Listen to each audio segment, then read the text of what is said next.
Hey everyone, Scott here to discuss Austin Powers and Goldmember, starring Mike Myers, Beyonce Knowles, Seth Green, Michael York, Robert Wagner, Mindy Sterling, Vern Troyer, and Michael Caine, and directed by Jay Roach.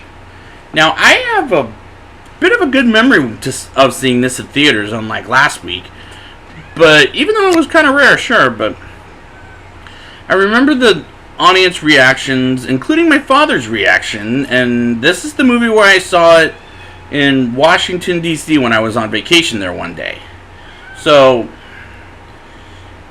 and I held up to the punchlines like it was funny, but this is the one I've seen the most, and does it hold up after 2002? Let's get into the movie. The movie opens with the spy stopping a bad guy when he takes off the helmet, and the camera moves up, and it's Tom Cruise portraying Austin Powers, and he connects with Dixie Normus, then, who's being portrayed by Gwyneth Paltrow, of course. Kevin Spacey shows up as Dr. Evil, and the most hysterical, from when I saw this in theaters, the first time I'll say, is Danny DeVito as Mini-Me. And as it turns out, it was a movie set of a movie called Austin Pussy, directed by Steven Spielberg himself.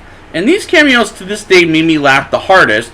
Then we get to the theme music of Austin Powers and bumps into Britney Spears as she's a Phoebot.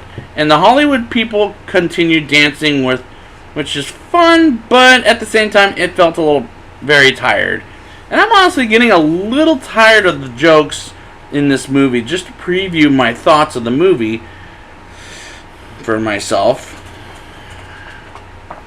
Dr. Evil returned also by Mike Myers, and his crew, including Mini-Me, returned by Vern Troyer, Frau Farbissina, returned by Mindy Sterling, Number 2, returned by Robert Wagner, and his son Scott, returned by Seth Green, are hiding in the Hollywood sign discussing his next plan, and a guy named Number 3 with a huge mole, which will be a joke throughout the movie, and it involves a man that loves gold named Goldmember, played by this, you guessed it, Mike Myers, and who lives in the decade 1975, where Dr. Evil going to get Goldmember back to 2002, where the movie takes place, until Austin Powers, returned by Mike Myers, the real one I'll say, captures Dr. Evil and puts him in prison, and Austin gets honored by the Queen in London. And his father, Nigel Powers, played by Michael Caine, isn't there. And why? I'll find out a little later, but then Austin meets two sisters named Fook Me and Fook You, which made me laugh my ass off until Basil Exposition, returned by Michael York, tells Austin his father is missing in 1975 in Goldmember's lair, and gets help from Dr. Evil on where in Goldmember's lair is Nigel. And first of all, Goldmember, how clever is that name? The drama with Austin and Nigel, unfortunately, is not working as a story for a comedy. Austin arrives in 1975 in New York City in Goldmember's lair, where Austin's hookup from before he was frozen, named Foxy Cleopatra, played by Beyonce Knowles, introduces Goldmember as he can bend his legs as he's flexible after he does the splits. And I thought, ow! And she sings when Goldmember comes in. And don't get me wrong, Beyonce Knowles is attractive, but her acting's a little stiff. Just like the remake of The Lion King, which I reviewed last year, but I do like her songs though.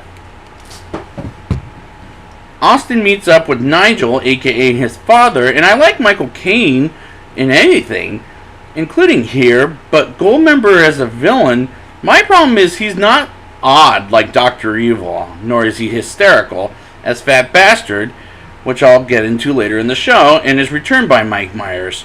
But Austin and Foxy escape Goldmember while Nigel goes with Goldmember to 2002, and Austin and Foxy also go back to 2002. The humor is getting to the point it gets old that I'm not laughing as much as the first two times, because it's running out of gas. I'm sorry, it really much is. Dr. Evil and Mini-Me escape prison And number 3 meets Austin and Foxy and learns about it. And Dr. Evil has a submarine layer that looks just like him, which is funny as it captures a meteor to hit the planet Earth and blow it up as his plan. Nigel convinces Mini-Me to get out of Dr. Evil's lair. Eventually, as it's a slow process, Austin and Foxy head to Tokyo and get information from sumo wrestler, you guessed it, Fat Bastard.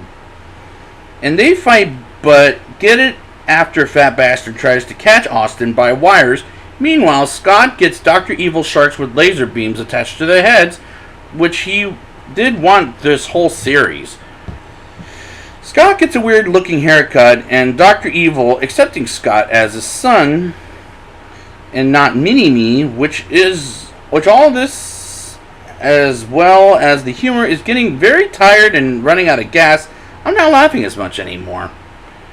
Austin and Foxy are at Roboto, and they get Nigel out and lets Goldmember go, and they try to catch up to him with a little cameo from Godzilla, Charmander, and Pikachu in the background. It's kind of funny, to be honest. But Goldmember gets away, and I did not laugh, but I did laugh at Godzilla in that scene, like I said earlier. And Austin fights Mini-Me and finds out he's trying to betray Dr. Evil, and Austin and Foxy dress Mini-Me up as Austin, which is making me briefly laugh, and after that, the humor is getting a little lost on me, because it's out of gas. I'm sorry. Austin, Mini-Me, and Foxy get into Dr. Evil's submarine lair, and they sneak around with the old humor, and thank God there's no part 4 at this point, as Austin is captured by Dr. Evil until Mini-Me and Foxy comes in, and Nigel tells Austin that he and Dr. Evil are brothers. Did that catch you off guard? Because it did. It came out of nowhere to me. And they all hook up except for Scott and Goldmember, and Scott runs out like a little girl, and they all stop Goldmember's plan, and at the end we see a cameo of John Travolta playing Goldmember, and Scott is the new Dr. Evil that will never come, by the way, folks. Now it's time for the rating. I'll give this movie a 5.8 out of 10. I had an okay time with it. The humor was tired and problematic as it was out of gas, and the characters are fine, and the movie was just okay. But I'm glad that a part 4 won't happen, except Hollywood is trying. But please retire it. Honestly, this has to be retired. So I'd like to thank you guys for joining me for this Austin Powers retrospective. And until next time, yeah, baby, yeah!